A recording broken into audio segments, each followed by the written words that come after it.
Ya, KPU Musirawas menyelenggarakan bimbingan teknis terkait penyusunan dan penginputan laporan melalui Sistem Informasi Pertanggungjawaban Anggaran Badan Ad Hoc atau SITAP, serta pembekalan kepada petugas pengamanan tempat pemungutan suara di setiap kecamatan untuk persiapan Pilkada serentak 2024. Input tolong hargai teman-teman yang masih. KPU Musirawas menyelenggarakan bimbingan teknis atau BIMTEK terkait penyusunan dan penginputan laporan melalui Sistem Informasi Pertanggungjawaban Anggaran Badan Ad Hoc atau SITAP, serta pembekalan kepada petugas pengamanan tempat pemungutan suara atau PAM TPS di setiap kecamatan untuk persiapan pemilu serentak 2024 di Ballroom Hotel Dewinda, Lubuk Linggau.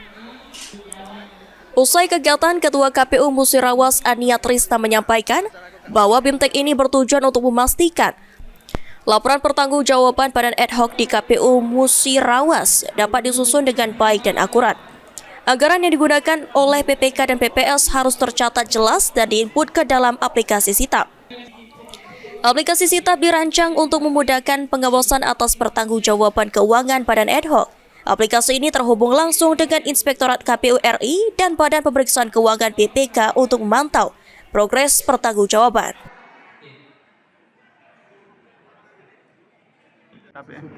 Ya. Sekalian tadi kan ada beberapa ketua ini kan kena pertanggungjawaban untuk anggaran ini, makanya dari itu kita mengundang mereka supaya pas terakhir nanti laporan-laporan itu sudah selesai dengan operator. Ya. Dengan harapan ya? Dengan harapan supaya Pilkada di Musirawas sukses, aman dari segala segi, baik dari anggaran maupun dari pelaksanaan tahapan maupun yang lainnya. Oke, siap. Yang hadir ya, selain dari KPU ya? Dari eksternal. Memang dari internal. Setuju.